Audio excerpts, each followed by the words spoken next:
saying goes that laughter is, in fact, the best medicine, and it's actually been proven. It's something that Patch Adams knew, the wonderful Patch Adams.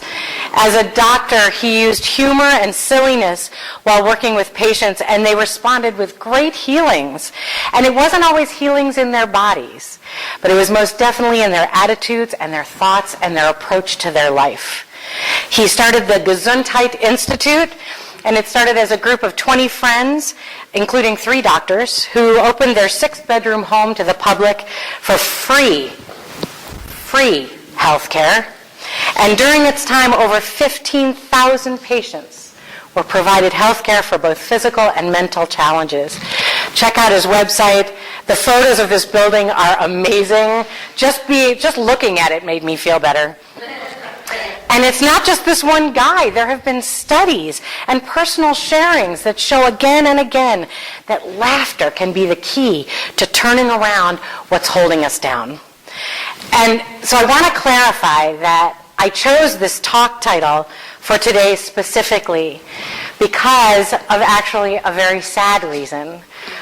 Tomorrow is the 27th yahrzeit, or anniversary, of a death of a young woman that I knew briefly in New York City. Her name is Susanna Jackson. And at the age of 24, she ended her own life. And I don't remember her because of that choice. I remember her because we had a moment of connection that was shared while we were watching March of the Wooden Soldiers.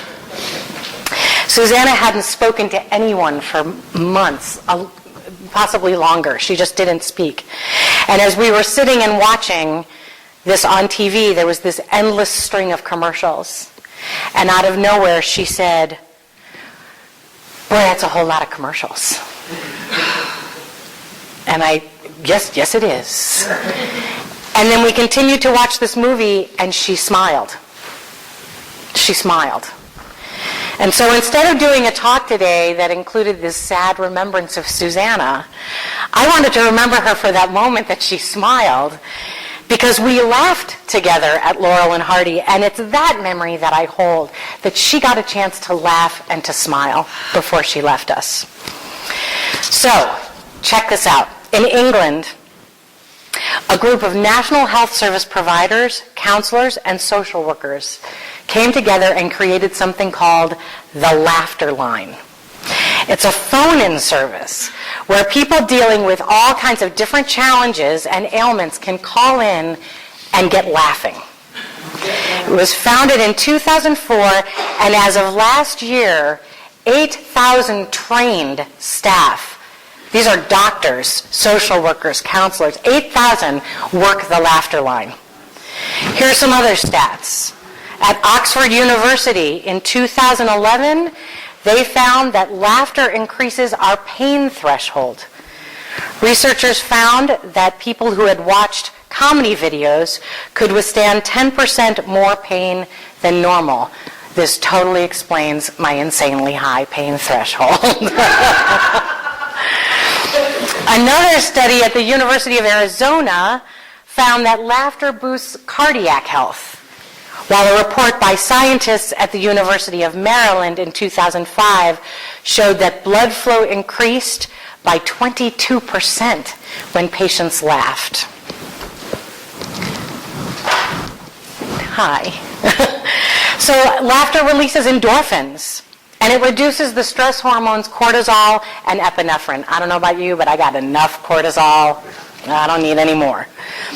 That Maryland study, the details were that it said that laughter dilates the inner lining of our blood vessels and actually improves our circulation. Your immune system can be boosted up to 40%. 40%. Yeah. Prolonged laughter has been shown to lower blood pressure and improve mental function. So let's try an experiment with this theory. So this very sweet grandmother at St. Joseph's Hospital, she called the hospital line and she said very timidly, "Is it possible to speak to someone who can tell me how a patient is doing?" And the operator said, "Oh, I'll be glad to help you, dear. What's the name and room number of the patient?" And the grandmother, in her very weak voice, said, "Norma Findlay, room 206. The operator replied, "Let me put you on hold while I check with her nurse and see what's going on." After a few moments, the operator returned to the phone and said, "I have good news.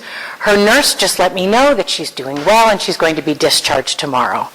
And the grandmother said, "Thank you. That's wonderful news. I was so worried. God bless you for letting me know." And the operator said, "Oh, you're more than welcome. Is Norma your daughter?" And the grandmother said, "No, I'm Norma Findlay in room 206. No one tells me anything."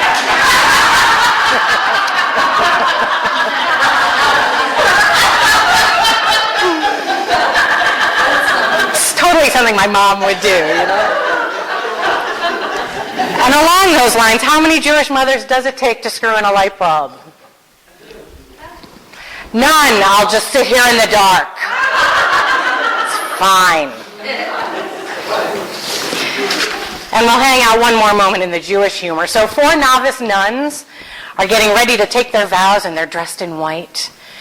And they come into the chapel, and the Mother Superior is standing there waiting to perform the ceremony that will marry these 4 young devout women to God. And just as the ceremony is about to begin, 4 Hasidic Jews come walking in with yarmulkes and the sideburns and the prayer shawls and the long beards, and they come in and they sit in the front row. And the Mother Superior says, "I'm honored that you want to share this experience with us, but do you mind if I ask why you came?" And one of the men replied, "We're from the groom's side."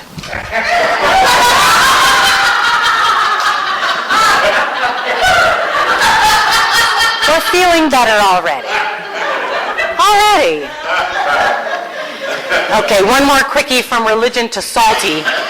So this 5-year young little girl and her family move into a house, and there's a vacant lot next door. And after they move in, they notice the vacant lot is starting to have something built, and these construction workers are coming in every day. So the little 5-year-old girl toddles over, and she starts making friends with the guys, and she brings them lemonade, and she brings them cookies, and she sits and chats with them. And the guys kind of take her on as like a little mascot. They like her, and they give her little odd jobs to do, and they help her and hang out with her. So at the end of the first week, they give her her paycheck, and they gave her $10. And so her mom says, "Oh, we should go to the bank and start a savings account with this $10. So the little girl says, "All right." So they go to the bank, and the bank teller's like, "Oh, wow, where did you get that?" And she says, "Oh, I've been working with this construction crew." And she says, "Oh, well, that's wonderful. We'll deposit it. Are you going to work with them next week again?" And the little 5-year-old says, "Well, if those idiots from Home Depot finally deliver the freaking sheetrock." I cleaned that one up, by the way. So it doesn't really matter if it's puns, if it's stories, if it's knock-knock jokes, whatever. A good hearty laugh simply makes us feel better.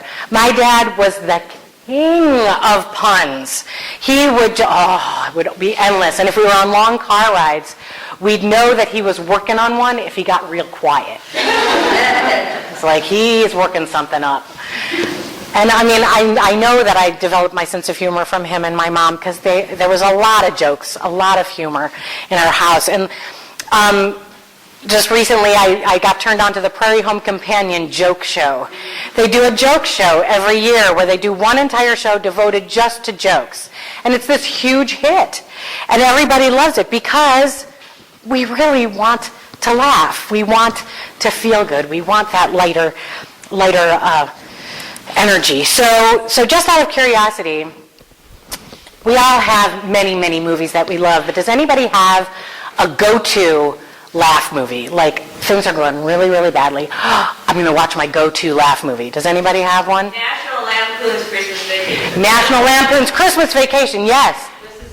Mrs. Doubtfire. Awesome. Any others?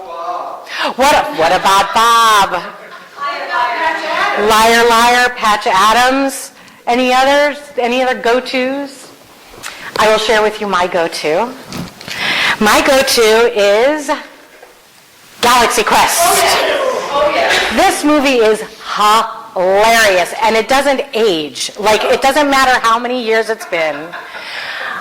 I can put this movie in, not only can I put this movie in and laugh, but I can think about this movie and laugh. There are lines from it that are so funny, and even when I know they're coming, it makes it even funnier, because it's like, oh, here comes that really funny line. And it's hilarious, and it was completely, when I first saw it, I thought, I'm not a big Tim Allen fan, but I'll go. I was crying. I was laughing so hard. So this, just, it lifts me up. It totally lifts me up. Okay, so a gynecologist, here we go, had become fed up with with all the malpractice insurance and the HMOs and the insurance paperwork. He was done. Medical field, done. So he decided to do something completely different, something that he could master, and he decided to become a mechanic.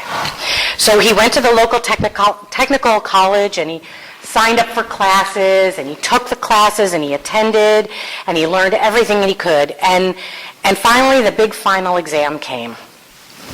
And he prepared carefully for weeks, and he completed the exam with tremendous skill. And when he got the test back, it said he had a score of 150%. So he thought maybe there was an error, and he was a little concerned.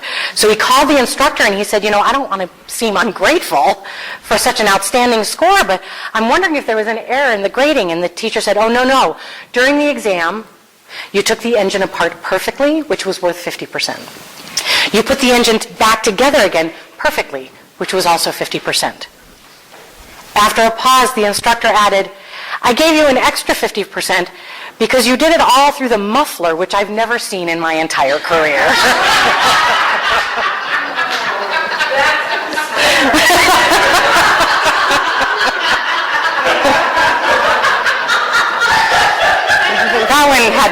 That one had me going. So one night last week, I was feeling kind of mopey. I'm not a big holiday season kind of gal. I'm a little grinchy. I'm the one driving down Diamond going, oh, seriously, people? Can't you shop other times of the year? And, and I'm just like, yeah, lights, nice, trees, oh, Christmas carols. They started at Halloween. How could I possibly have any cheer left? Yeah, it's just horrible. So, and I'm also, I get misty at Christmas and New Year's. I get pulled by memories and missing people and thinking about the passage of time and starting the new year, and then I get all wrapped up in it, and I was like, oh, God, okay, I need to take my mind off this. So I pulled up Netflix, and I was like, I'm just going to watch a sitcom. I'm just going to watch something that's going to make me laugh. And so, I saw Frasier, my old favorite, Frasier, Cheers. Unfortunately, they don't stream Night Court yet. I really want them to stream Night Court. And then I thought, well, I'll try something new. I'll try a new show. Nothing really has impressed me over the years, nothing that I've heard, but I thought, I'll give this one a shot because I've heard it's pretty funny. And I started watching How I Met Your Mother. So not only have I been laughing out loud, I'm now into season 3, because I'm binge watching, of course, but I laugh when I think about it. And I laugh when I tell others about it, even when they don't find it funny. And these characters are showing up in my dreams. I'm starting to talk like them, but they're lightening up my dreams, which I'm really grateful for. And it's very real, and it's very funny, and it's very touching, and it's very silly. And I'm really grateful that on my phone at any time of the day or night, I can go, oh, let me watch an episode. It's only 20 minutes. Oh, yeah. So, and while I'm promoting internet watching, let's give a shout out to the thing that is, I know it's keeping me sane right now, and it's keeping many other people sane right now, and that is, God bless Jon Stewart and The Daily Show. True, sometimes his humor is at the expense of others. That's like on my criteria of not funny. However, most of the people that he's making fun of at the expense of them usually set themselves up for it. I mean, seriously, they really do. So if it wasn't for him and what he does, I don't know that I could make it through the news and what's happening in the world. And we've got rough things happening, and in our country right now, we're like huge growing pains and change and turmoil. And he is able to acknowledge the appearance and then cut right through the appearance and get to what makes us laugh. And I'm so grateful for him. Thank you, John. Go to the Daily Show's website, and just like www.dailyshow, I think, or Comedy Central, and then you can watch full episodes without commercials. Well, some commercials, but it's awesome. It's awesome. So again, grateful for that laughter. So I loved this picture. This made me really happy. So I say that no matter what brings us the laughter, as long as it's not hurting anybody, because I'm not into pain, bring it on. Bring it on. Here's one for the holiday season. A young man named John received a parrot as a gift. And the parrot had a bad attitude and an even worse vocabulary. Every word out of the bird's mouth was rude, obnoxious, laced with profanity. And John tried and tried to change this bird's attitude, saying only polite words, playing soft music, anything he could do to try to clean up the bird. And finally, John was fed up, and he yelled at the parrot, and the parrot yelled back. And John shook the parrot. You should never, ever, ever shake a parrot. He shook the parrot, and the parrot got angrier and even more rude. And finally, in desperation, John threw up his hands. He grabbed the bird, and he threw him into the freezer. Oh, no. Well, for a few minutes, the parrot squawked and kicked and screamed, and then there was quiet for a couple minutes. John was suddenly afraid that he'd hurt the parrot. So he opened the door to the freezer, and the parrot calmly stepped out of the freezer, stepped onto John's arm and says, "I believe I may have offended you with my rude languages and actions. I'm sincerely remorseful for my inappropriate transgressions, and I fully intend to do everything I can to correct my rude and unforgivable behavior."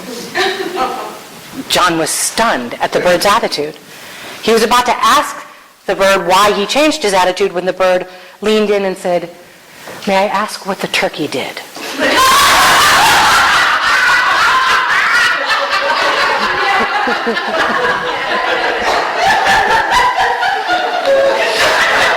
Lessons learned department.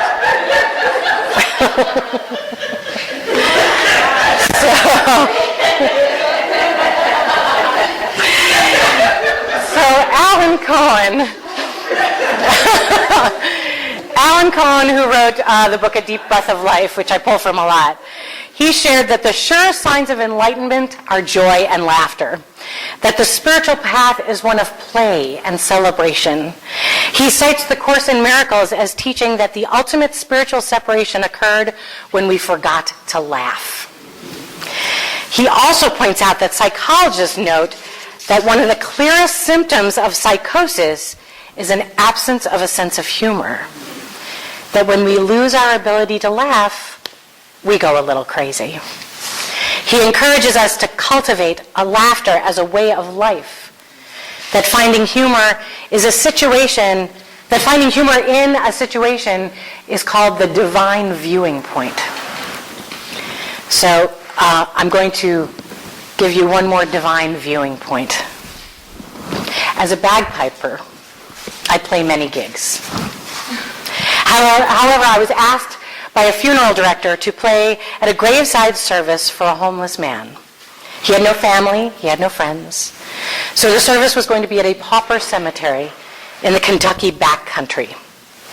I was not familiar with the Kentucky backwoods, and I got lost, and I did not stop for directions. I finally arrived an hour late, and the crew was there eating their lunch. The funeral director had left. The hearse had left. Everyone had left. All that was left were the diggers, and they were just sitting there eating. I felt badly, and I apologized to the men for being late. I went to the side of the grave, and I looked down, and the vault lid was already in place, and I didn't know what else to do, so I started to play. The workers put down their lunches and began to gather around. I played my heart and soul for this man with no family or friends. I played like I have never played before for this man. And as I played Amazing Grace, the workers began to cry. I cried. We're all crying together. And when I finished, I packed up my bagpipes and I started for the car. And though my head hung low in sadness, my heart was full. And as I opened the door to my car, I heard one of the workers say, "I've never seen nothing like that before, and I've been putting in septic tanks for 20 years."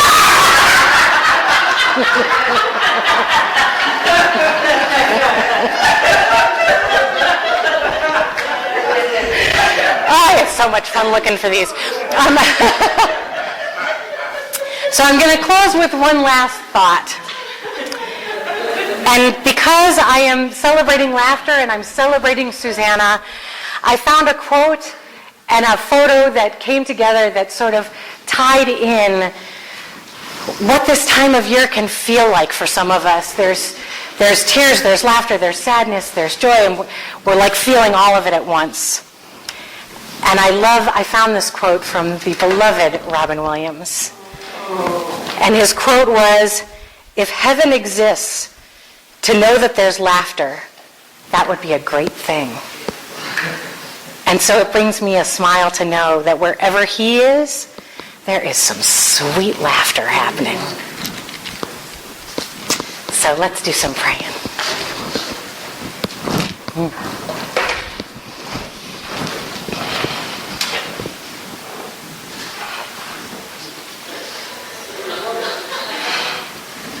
Now, whoa, that's, well. Oh, it's good to laugh. It's good to laugh. I'm pretty sure that at some point in God's creative process in those 7 days, there was a lot of laughter. Especially when the platypus came about, because have you ever seen a platypus? So blessing this time that we've shared where we've laughed. This is what we bring. And so my prayer right now this morning, I'm called to pray for those who are moving through this holiday season, seeking out opportunities to laugh, seeking out opportunities to dilate their blood vessels, increase the blood flow, increase the energy, decrease the cortisol, to find ways to move through this time specifically, this time in particular, where there's this odd, quirky societal pressure to be joyful. And this is what I know to be true about pure joy. It's something that we cultivate from within. It's a feeling, a sense that we have already within us. We can again laugh like a baby. We can again bring back memories that are joyful and happy. And I encourage anyone during this time of year, if you are struggling to find that, call me. Reach out to someone and say, "Can you just make me laugh?" It's a simple request, and I'm sure a request that can be fulfilled. Because the best way to counteract that feeling of I must be joyful is to find the joy within. To find that thing, that memory, that thought, that movie, that book, that story, that song that makes us laugh, that makes us smile. And even if it's sometimes laughing through the tears, it's okay. It's okay.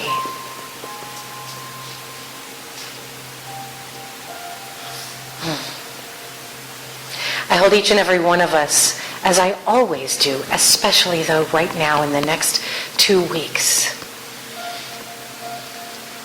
I hold each of us in a space of tender care.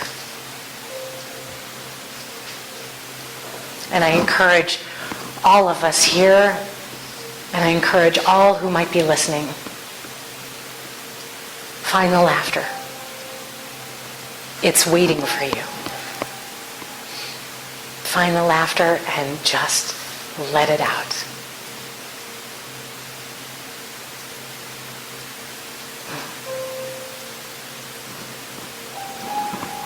So grateful. Amen.